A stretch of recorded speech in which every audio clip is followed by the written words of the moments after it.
Welcome sa panibagong episode ng Men of Light para sa 11th Sunday in Ordinary Time. Ang ating pong ebanghelyo ay mula sa Gospel according to St. Matthew, chapter 9, verses 36 to chapter 10, verse 8. At ang ating pong episode title ngayon ay Ordinary. Hindi ko po alam kung napapansin ninyo how alive our faith feels during big seasons. Think about the joys of the Christmas morning, yung bang sigasig natin tuwing simbang gabi, the majestic singing of the Gloria during the Easter Vigil, or yung mga simple pero malalalim na okasyon tulad sa darating na linggo, yung Father's Day. During these moments, we feel God so clearly, especially when the lights are bright, the music is loud, and the celebrations are very solemn. Pero magandang tanong, what happens when the decorations are packed? Sa ating home liturgical calendar, sa ating buhay pananampalataya, we spend 34 weeks in what we call ordinary time, pangkaraniwang panahon. And now, we go back to the Sundays in ordinary time after our Lenten and Easter celebrations.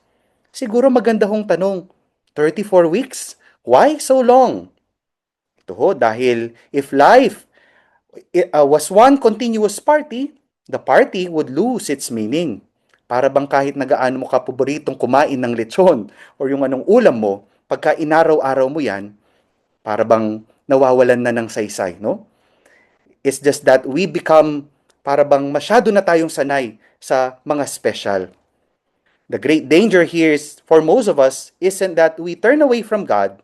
It's just that we become completely unaware of Him dahil nasanay na tayo sa pangkaraniwan o ordinaryo. Sa sobrang dami ng ginagawa, hindi na natin napapansin ang kanyang mga pagpapala. We get spiritually blind because nothing special is happening.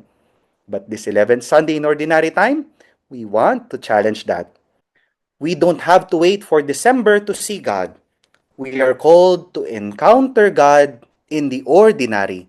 At ito hong pagninilayan natin ngayon sa ating episode, yung 3 kilos, the 3 movements, kung papaanong sa kabila ng pangkaraniwang panahon, mararamdaman lagi na ang Diyos ay naroon. At bago po natin simulan ang ating pagninilay, ating po munang pakinggan ang Ebanghelyo to be proclaimed to us by Judge Jovay Rosario Mercado.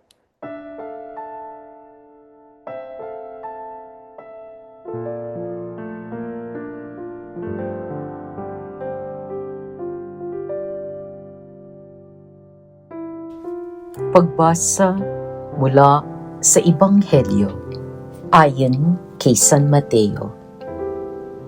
Noong panahong iyon, nang nakita ni Jesus ang napakaraming tao, nahabag siya sa kanila sapagkat sila'y lito at lupaypay, parang mga tupang walang pastol. Kaya't sinabi niya sa kaniyang mga alagad, sagana ang anihin, ngunit kaunti ang mag-aani. Idalangin ninyo sa may-ari ng anihin na magpadala siya ng mga manggagawa sa kaniyang aanihin. Tinipon ni Jesus ang 12 alagad at binigyan ng kapangyarihang magpalayas ng masasamang espiritu at magpagaling ng mga may karamdaman. Ito ang pangalan ng 12 apostol.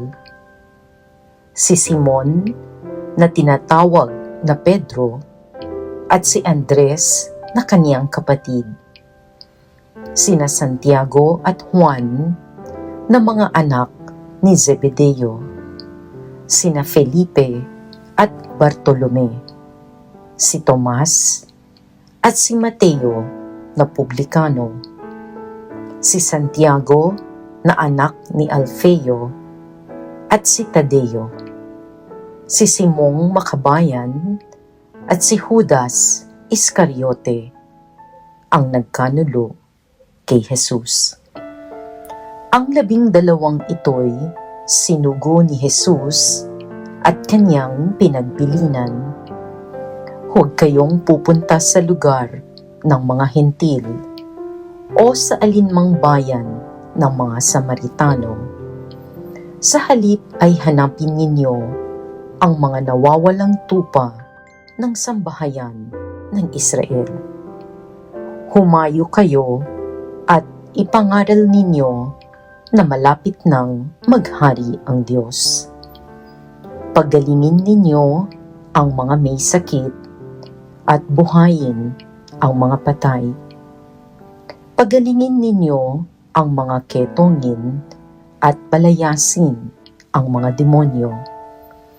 Yamang tumanggap kayo ng walang bayad, magbigay naman kayo ng walang bayad. Ang mabuting balita ng Panginoon.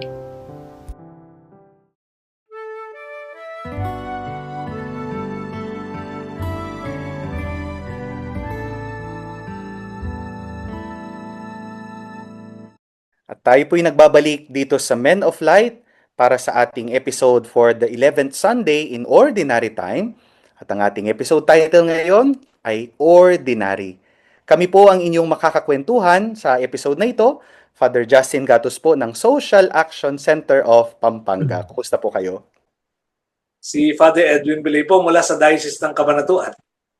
Bong Roque po, nandito po ako sa San Fernando, Pampanga. Samahan niyo po kami dito sa aming ordinaryong episode, pero hindi masyadong ordinaryo rin dahil nandito po tayo sa 11th Sunday in Ordinary Time. Sa inyo pong pakikimilay sa amin, nawa maramdaman nyo, sabi nga ni Atty. Bong, yung extraordinary love ng ating Panginoon even in the ordinary times. Punta na ho tayo sa ating unang punto, no? Ang ating pong unang punto ay notice, no? Para bang pansinin. Kung pong titignan natin ang kilos na ito, in the gospel, before Jesus healed the sick or preached to the crowds, the gospel tells us he did something very simple. He noticed. He looked at the crowds and saw they were tired, helpless, and confused. And remember where he saw them. Hindi ho sa bundok Tabor, no? Kundi it was in the middle of his daily public ministry. He noticed them while walking through the dust, the heat, and the chaotic crowds of everyday life. Yes, Father Edwin. Yung karaniwan kasi, hindi yun nakakatawag pansin. Kasi karaniwan, di ba? Ang gusto talaga natin, di pang karaniwan. Halimbawa, kahit sa cellphone, siyempre, pag may bagong modelo, yun ang sikat eh. Pero kapag yung iPhone mo, ordinaryo na lang. Para bang, sabi nga, pagka ninakaw sa'yo, baka ibalik pa sa'yo yung magnanakaw kasi lumaan eh. Mas maganda pa yung cellphone niya kaysa sa'yo. So, yun talagang, siguro, natural yun, na pagkakaraniwan, hindi natin nabibigyan pansin.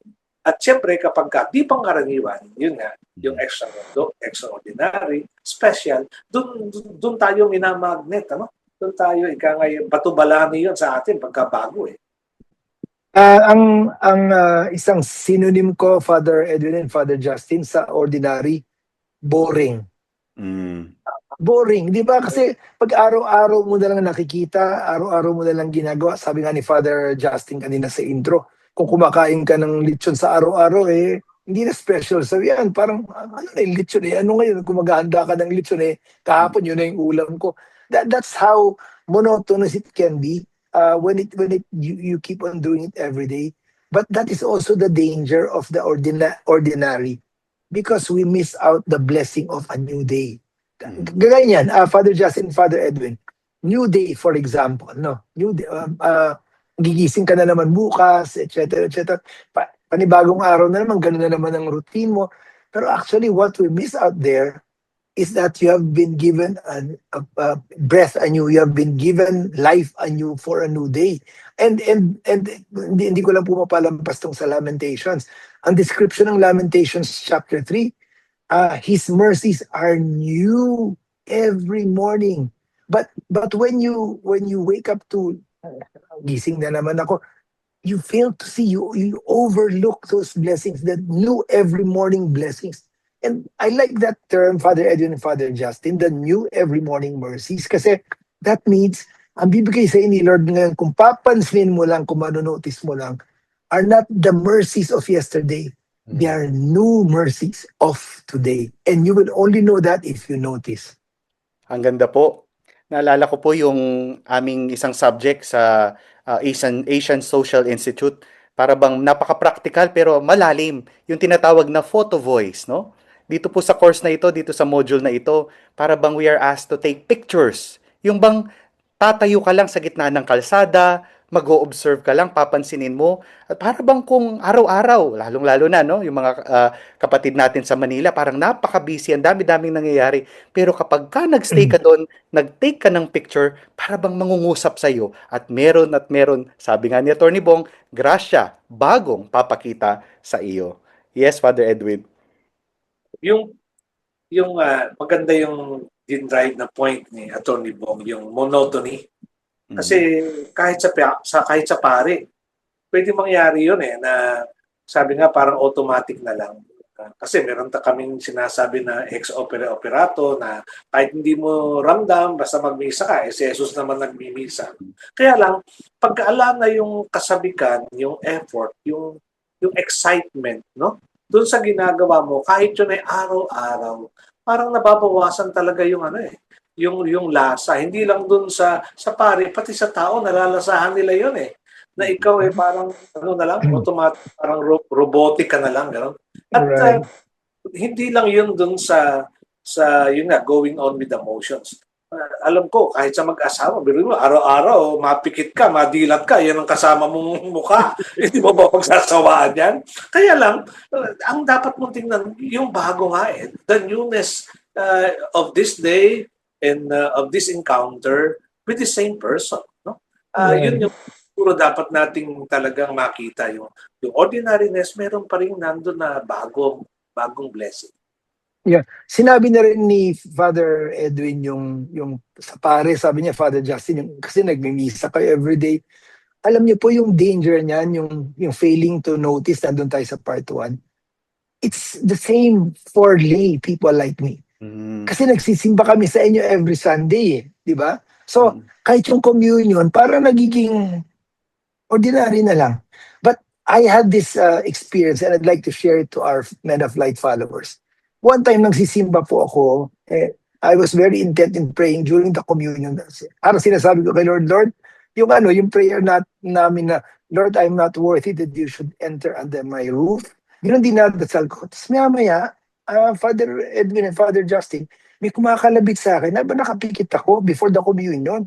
Yung assistant ni Father Deo, yung driver niya si Kong, pangalan niya? Edwin. Edwin, si Kong Edwin. Sabi sa akin, Tony, baba daw po kayo, magpakomunyon daw po kayo. Sabi ko, kadadasal ko lang, I'm not worthy to receive it. Tapos magpapakomunyon ako. Hindi po, sabi niya, hindi sabi mo, hindi ako ready. Sabi ko, ganun pa yung sinagot ko kay Brother Edwin. Maya-maya, nakapikit ako. Sabi sa akin ng asawa ko, ginanon ako. Sabi niya, andun ako sa choir loft. Uy, tinitignan ka ni Father Deo, nandun siya sa baba. Tapos tinignan ko si Father Deo nasa baba. Sabi ko, ako. Sabi ni Father Deo, parang ikaw, tinatawag kita magpakumunya ka, kulang yung Eucharistic ministers. Pero alam niyo po yung ganda rito. When, di bumaba naman ako, masunuri naman po ako But when I was giving out communion, that was when I appreciated oh my goodness, this is the body of Christ. I'm not just holding any other bread. Parang nawala yung ordinariness, Father Justin and Father Edwin, nung sinusubo ko lang sa communion. Kasi ngayon, ako na yung nagpapasubo. And kadadasal ko lang, I'm not worthy. Lord, hawakan ko, ibibigay ko, parang ganun.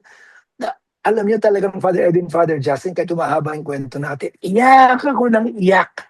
After that, parang I suddenly appreciated a new angle of the Eucharist.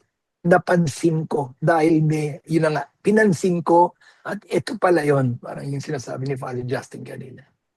Nakaka-relate po ako, Atty. Bong, kasi yun nga, I always go back to my Asian Social Institute experience. Nag-exposure kami doon sa Santiago Island. Nagpunta po ako doon hindi bilang pare, kundi bilang isang estudyante.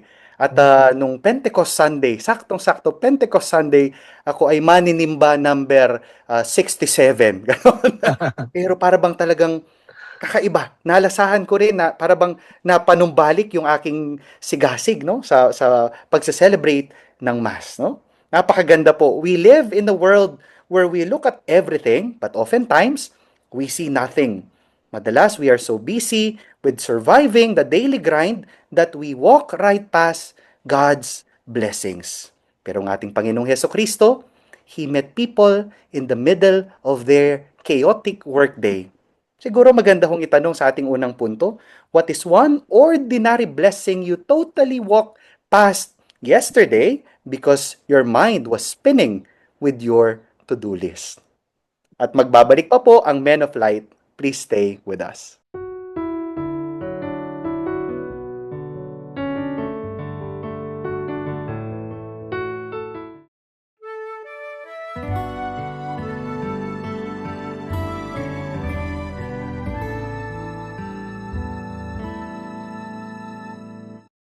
At tayo po ay nagbabalik dito sa Men of Light para sa 11th Sunday in Ordinary Time. Ang ating pong episode title ay Ordinary. At kami ho ang inyong mga extraordinary kakwentuhan ngayon sa episode na ito. Attorney Bong Roque, Father Edwin Belay, ang ating pong pinakamamahal na direktor na nasa likod ng ating screen, si Among John, at ang inyong lingkod, Father Justin Gatus. Kung pong kanina sa unang pagkilos or unang movement is to notice, ito naman hong ikalawa ay tinatawag nating to own, no? Palalimin. Pansinin, and then palalimin or to own. Right after Jesus notices the crowd, He chooses His 12 disciples. Siguro po kung titignan natin, a quick evaluation of His lineup, it makes no absolutely human sense, no? Hindi po niya pinili yung holiest, the most perfect religious leaders. And yet, Jesus called ordinary fishermen, a tax collector, a political rebel, and even a future traitor. He didn't wait for them to become perfect before inviting them into a relationship. Pero tinawag niya ang mga alagad niya with all their flaws and all, no? He met them in their ordinary, messy realities and deepened their hearts from there. Yes, Among Edwin. Ewan ko kung dito ko nababasahin yung aking nabasa. No? Meron kasing, alam ko nung nasa pastoral year kami nito, nung una ko itong nabasa. Binigay ni Father Ben Carlos sa amin. Nagko-consult daw si Jesus sa mga ika nga ay nakakaalam tungkol sa background dito mga taong ito. So binigay niya yung pangalan ng mga 12 napili niya. At ito yung sagot noong consultancy group na yon. Sabi niya, it is the staff opinion that most of your nominees are lacking in background, education, and vocational aptitude for the type of enterprise you are undertaking. They do not have the team concept. We would recommend that you continue your search for persons of experience in managerial ability and proven capability. Simon Peter is emotionally unstable and given to fits of temper. Andrew has absolutely no qualities of leadership. The two brothers, James and John, the sons of Zebedee, place personal interest above company loyalty. Thomas demonstrates a questioning attitude that would tend to undermine morale. We feel that it is our duty to tell you that Matthew had been blacklisted by the Greater Jerusalem Better Business Bureau. James, the son of Alphaeus, and Thaddeus definitely have radical leanings, and they both registered a high score on the manic-depressive scale. One of the candidates, however, shows great potential. He is a man of ability and resourcefulness, meets people well, has a keen business mind, and has contacts in high places. He is highly motivated, ambitious, and responsible. We recommend Judas Iscariot as your controller and right-hand man. All the other profiles are self-explanatory. We wish you every success in your new venture. Sincerely, Jordan Management Consultants. Buti na lang po, Father Edwin, hindi nakinig si Jesus sa consultancy firm na yan. Totoo. Oh, kung hindi, pati tayo, yari tayo dyan. Kasi kapag tayo pina-evaluate sa Jordan Consultancy na yan, di rin tayo papasa nila Father Justin. Totoo. Buti na lang baligtad yung qualification na hinahanap ni Jesus. Kasi ang tingin ko po diyan, Father Justin, Father Edwin, kaya pinili ni Jesus itong mga sinasabi ni Father Justin kanina na parang he didn't pick the holiest, most perfect religious leaders. Kasi in my own experience, if there is an admission or acknowledgement of your insufficiency, unworthiness, that's where the grace of God comes in eh. Ano pang pupunuin ng Panginoon kung puno ka na? Tama. Di ba? Wala na pupunuin, hindi mo na siya kailangan. You can do it on your own. Why need God? But when we represent Him, I think that's a vital qualification. Naku, hindi ko to kaya on my own. I need the Spirit of the living God to Yes. to empower me. To own means we stop pretending everything is fine and we look beneath the surface. At madalas, Atty. Bong and Father Edwin, nangyayari ang mga ito, mas napapansin natin ito, mas naaako natin, napapalalim natin ito during the ordinary time. True faith isn't proven when life is easy and the bank account is full. Sabi nga, it is proven when we own the hard chapters of life. Father Edwin? Yung isang tanong pa na alam ko binigay din sa amin yun sa isang recollection. Ang tanong daw talaga sa mga gustong sumunod kay Jesus, hindi yung are you strong enough, kundi are you weak? Ikaw ba ay mahina na kailangan mo yung sinasabi ni Father Bong na lakas? No? At kasi yung lakas na yun ang magpupuno nung kailangan mo. At sabi nga pagka nga kasi ikaw ay puno na, parang ang sisikat doon ikaw. Pero kung alam mo, halimbawa kami ni Father Justin, si Among Jan, yung pari kasi alam niya yun na marami sa aking ginagawa, isinesermon, hindi talaga ako yun. Yung Diyos nandoon sa likod ko at siya talaga yung ginagamit lang ako. Kasangkapan. Ang sabi nga namin dito sa diocese namin, hanggang ngayon pinag-uubra lang kami, no? Pinag-uubra, no? Hindi ka na ubre, no? Pero sige, yung Diyos pinag-uubra ka, no? Tinutulungan ka para magawa mo yung gawain niya. That's beautiful. Father Edwin and Father Justin, kanina kasi binanggit ni Father Edwin yung si Jordan Consultancy. Naalala ko lang po ito. Kasi Father Justin also mentioned about owning our, yung sinabi ng Father Justin, yung kakulangan ko, di ba? Acknowledging it.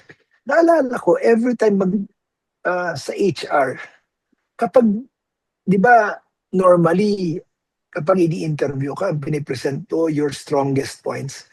Pero ang interviewer always asks, what are your liabilities? Okay, what are your weak points? Tinatanong yun eh.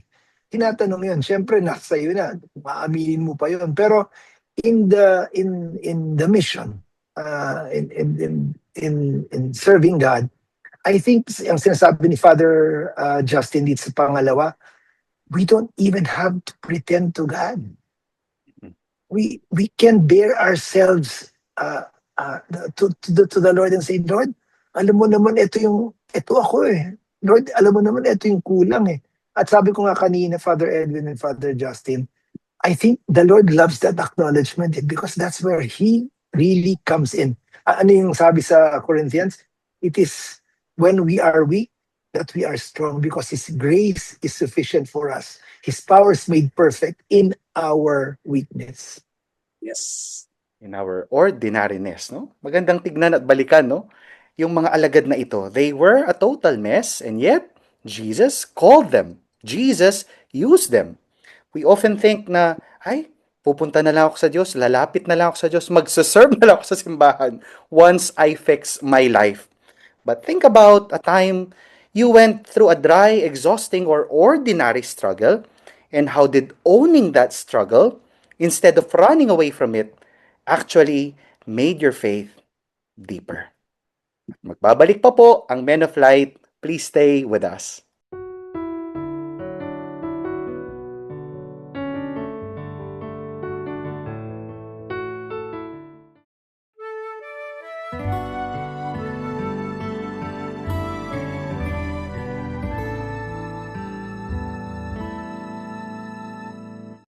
Tayo po'y nagbabalik dito sa Men of Light for the 11th Sunday in Ordinary Time. Kasama pa rin po ang inyong mga lingkod, Father Justin, Father Edwin, Attorney Bong, at ang ating pong mahal na direktor, si Father John. At nasa ikatlong segment na ho tayo ng ating pagpapalalim sa episode nating Ordinary. Yung sa ating first segment, ang ating pinagnilayan ay notice. Doon sa second naman ay own. At ngayon, it is all about witness, no? Pansinin, palalimin, at payabungin, no? Kanina ho actually yung doon sa unang outline na sinend ko, palabungin, no? Pero wala palang salita, kapampangalog po siya, kapampangan ng Tagalog. Anyways, payabungin is yung para bang patubuin mo pa pala, yon, no? Sa ating po ikatlong punto, finally, Jesus doesn't keep the disciples in a cozy private huddle. He commissions them and sends them out to be witnesses. Sabi niya, the harvest is plenty, but the workers are few. Para bang sinasabi niya, go out and help. Ngayon pong panahon ng ordinary time, the priest and the church wears green. And green is the color of hope, life, and most especially, growth. Paalala po sa atin that after the seed of faith is planted during the Christmas season and watered during the Lenten and Easter season, it has to grow roots in the long, quiet, ordinary stretches of the year. Isang paalala rin po na holiness isn't a sudden explosion, it is a slow, patient growth. Father Edwin? Yung kulay na yan, yung luntian, verde, ay nakikita natin yan hindi lang sa simbahan, sa ordinary time. Marami noon sa mga high school students, lalo na sa babae, ang palda nila green. Green ang palda, lalo na sa public schools. Ganon din sa mga ospital. Yung kanilang mask noon, ng ospital, ng mga doktor, ay green. Pati yung mga, ang tawag nila, yung separator ng, halimbawa, may operahan, puro green yun eh. Sabi ko, imagine mo kung black yun. Baka hindi ka na magpa-opera. mukhang malapit ka na. So green yun. Kasi andun yung pag-asa na gagaling itong estudyante nito, gagraduate. Ano? At yung greenery, talagang yan promise of hope yan, di ba? Yung mga bundok natin, lalo na dun sa assignment ko, Gabaldon, green yun eh. Ngayon, brown, may nasusunog pa. Kakalungkot. Pero pagka green, talagang sabi nga nung iba, pagka daw pagod yung mata mo, itingin mo daw sa greenery at marirelax siya. At sabi ko nga, kung ito ay ordinary time na green yung ating kasuotan, ay dapat ang Kristiyano talaga laging may hope eh. Pagka kasi ang Kristiyano nagsabi, wala ng pag-asa Pilipinas, wala ng pag-asa Senado, hindi na Kristiyano yun eh. So, itong ating ordinary time ay talagang isang panahon na dapat lagi tayong may pag-asa. Galing, galing. Father Justin, Father Edwin, please allow me to take the point of view of a married person, no? Dito sa part 3 natin na witness, no? Kasi ang bigla ko naisip dito, yung witnessing as a father of a family. So, hayaan nyo pong i-share ko lang sa inyo itong maiksing experience na to. I have a daughter who's getting married soon. Wow. Yeah, like 6 months from now. Nagulat po ako sa kanya kasi sabi niya, Dad, tulungan mo ako maghanap ng ninong sa kasal. Sabi ko, ang dami naman dyan. Hindi po, sabi niya. Ang hirap po kasing humanap ngayon ng ninong na magiging modelo, magiging witness, magiging leader ng family na magdadala ng anak sa simbahan, ng pamilya sa simbahan, na palalaki ng mga anak na Kristiyano. Wow, I was taken aback. Parang for a long time, I've taken that for granted kasi nga ordinary na kuha ka ng ninong. Ito nga, itong title ng episode natin, ordinaryo eh. Pero Oo pala, kung talagang you'll be a witness and you'll be sent out, then you should also be a role model of the things that you are saying, witnessing. Kung tatay ka, ay ikaw talaga magdadala ng pamilya ng mga anak mo at saka ng asawang papalapit sa Panginoon. At according to the point of view of my daughter, mahirap na raw hanapin yung mga tatay na ganun. So, nakita ko lang, Father Edwin and Father Justin, I have taken this for granted. I have treated it as ordinary. Ginong, di ninong. Pero sa Mm. kanya, hindi pala. Hinahanap mo rin pala yung witness na yung sinasabi ni Father Justin kanina, yung sinesend out ni Jesus. Dapat they also live what they preach. Ang ganda po nung sharing ninyo, nais kong pick up doon, no? Para bang napansin po ng daughter ni Atty. Bong yung para bang halaga, no? Hindi lang basta-basta isang ninong, yung bang mag-aantabay sa inyo, pero yung talagang may pakialam, yung may concern, yung mayroong pagmamahal, hindi lamang yung inaalala mo siya o inaalala ka niya kapag birthday mo, so forth and so on, pero yung para bang may pagmamahal, may sabi sa Kapampangan, masabal, no? And then there's the owning, para bang dahil ito, pinili ko ito, so talagang paninindigan ko, talaga bang bibigyan ko ng panahon. And that is the time where you can truly witness. Ito po yung 3 points natin ngayon sa ating pagninilay. Kung papansinin natin, the ordinary invites us to notice, to own, and to witness. At pagka pinagsama-sama ho natin yung first letters ng mga yan, the ordinary time invites us to live in the now, no? Hindi mo kailangan maghintay ng December, 'di ba? Para maging mapagbigay ka at maging masaya ka dahil Pasko. Kundi kahit ngayon mahalaga. Hindi mo kailangan hintayin yung Lenten season para magkumpisal, magbalik loob, magbigay, magfasting. Kundi kahit ngayon mahalaga at makabuluhan, no? Ito po yung mga bagay na nais kong baunin natin as we reflect on the coming days sa ating pong ebanghelyo for the 11th Sunday in Ordinary Time. Hindi ho kailangan ng maghintay pa ng mga special occasions, pero kailangan at mahalaga rin na mabuhay and witness in the now. At magbabalik pa po ang Men of Light. Please stay with us.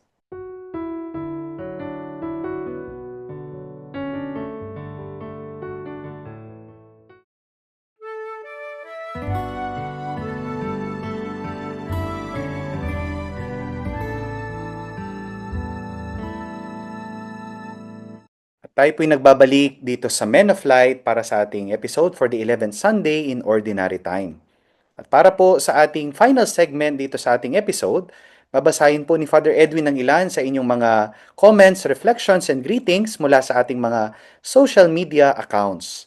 Gayon din po, babatiin rin natin ang mga nagdiriwang ng iba't ibang mga okasyon sa kanilang buhay, ang mga kaparian natin, at yung mga kasama natin dito sa Men of Light community. Then, to be followed by a short summary, a simple assignment, at syempre, ating pong babalutin ang ating pagninilay sa pamamagitan ng isang panalangin na pamumunuan ni Atty. Bong and a final blessing by Father Edwin. Father Edwin? Para sa ating Men of Light community sa Facebook at YouTube, babasahin ko yung mga nag-contribute. Si Edgar Yap, Eugene Flores, Dora Lopez, Annabel Navarro, Leticia Balitaan, Maridi de la Cruz Yonko, Dili de Jesus, our very own Bong Roque, Mary Jane Beltran Chan, Ramil Mondreal, at Annabel Navarro. I-highlight ko lang yung sinabi ni Edgar Yap, yung ating summarizer. No? Lagi niyang sinasummarize yung ating ano. At alam ko ito yung para sa balutin mo segment. Sabi niya, may our take-out from the Mass help us discern how we can be Eucharistic persons, offered, served, and broken for others to see and taste the goodness of the Lord from His love, justice, and mercy. Si Eugene naman, ang galing niya, sabi niya, ang unang Sharon sa OT at NT, sabi niya. Yung Sharon, yung balot, di ba? Sabi niya sa Exodus, sabi ni Moses said to them, let no one leave any of it till morning. Binalot nga si Sharon. At doon naman kay John 6, sabi niya, When they were filled, he said to his disciples, "Gather the fragments that remain, so that nothing is lost." So they gathered them up and filled 12 baskets. Tama, ano? Sinyaron nga, ano? Mm-mm. Idagdag ako dyan. Mm. Yung first soft drinks sa Bible, Habakuk. Okay na yun. Tapos sa YouTube, sabi ni at MMG3Q, dapat talaga bawat sa atin ay magbunga. At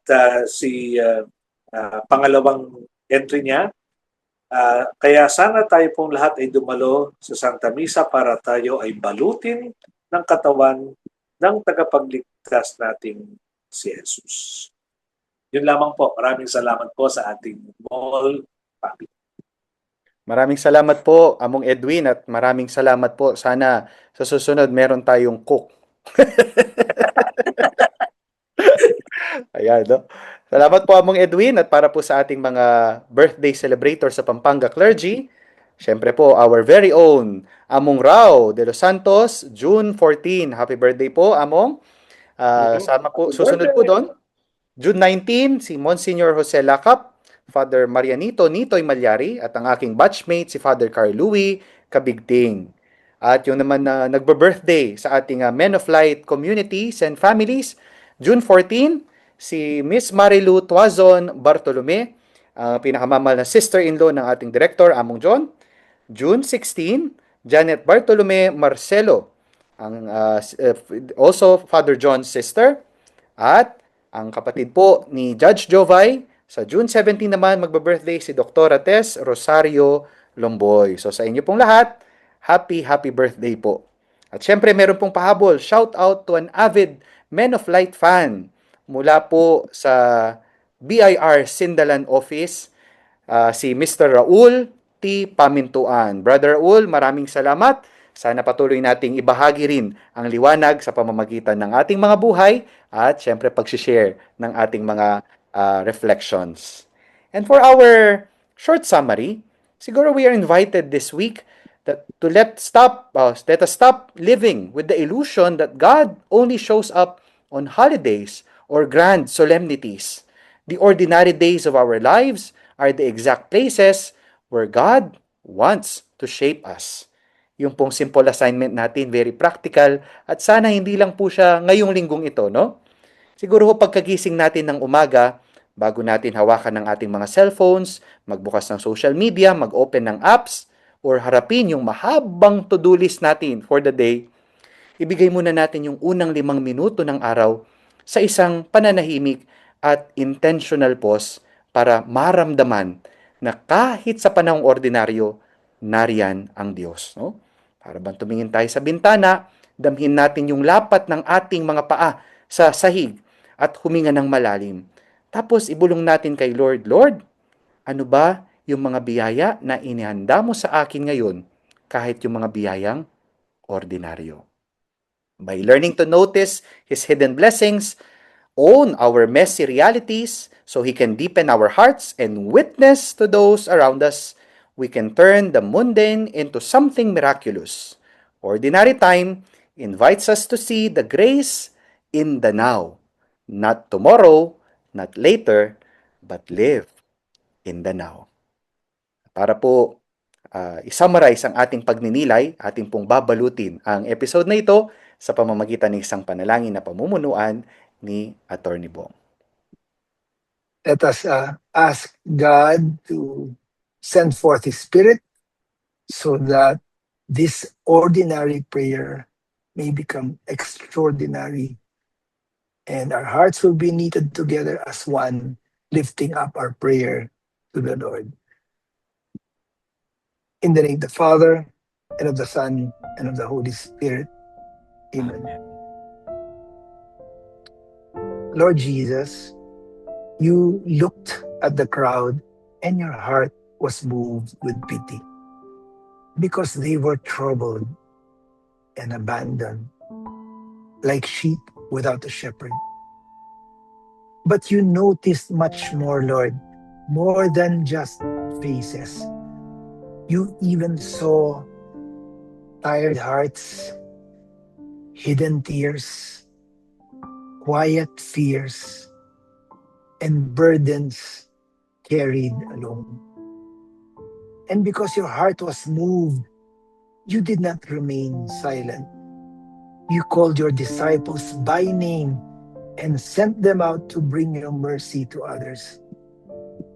But Lord, as I reflect on this gospel, I feel something stirring in my own heart.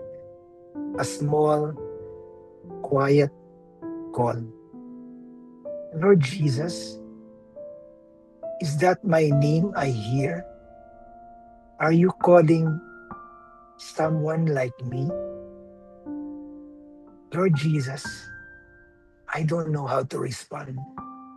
You know me. You know I am not ready. You know I am not holy. You know how weak my faith can be, how easily I get tired, and how often I fail to love. I am simple, Lord. I am ordinary. Sometimes I feel I have nothing more to give. But little by little, Lord, I begin to understand. You do not call me because I am already perfect or worthy. You call me because your grace and mercy are needed. You teach me that even my ordinary life can become a vessel through which your grace and mercy may be felt. Felt by someone who is troubled, felt by someone who is abandoned, felt by someone tired or someone lonely. You call me to the ordinary places of my life, to my family, to my workplace, to the people I meet every day, ordinary people. Yes, Lord, let your kingdom begin there. And here I am, Lord, ordinary, unfinished, but willing. Send me with your mercy. Send me with your grace, not later, but now. Hear my heart's sincere prayer, O Jesus, for in your mighty name I pray. Amen and amen. And the Lord be with you. And with your spirit. And may the blessings of Almighty God, the Father, the Son, and the Holy Spirit descend upon you and remain with you forever. Amen. Maraming salamat po, Attorney Bong at Among Edwin, sa kahit na ordinary prayer, extraordinary yung inspirasyon at extraordinary yung pananampalataya. At maraming salamat din po sa inyo, sa inyong pakikilakbay, pakikinilay at pakikipagkwentuhan sa amin dito sa episode for the 11th Sunday in Ordinary Time na pinamagatang Ordinary. Magkita-kita po tayo muli sa susunod na linggo dito sa Men of Light. At kami po ang inyong mga lingkod, Father Justin Gatus ng Social Action Center of Pampanga. Ipagdasal po natin ang isa't isa. Si Father Edwin Bilay po, every gising is a blessing. Bong Roque po, be blessed and be a blessing.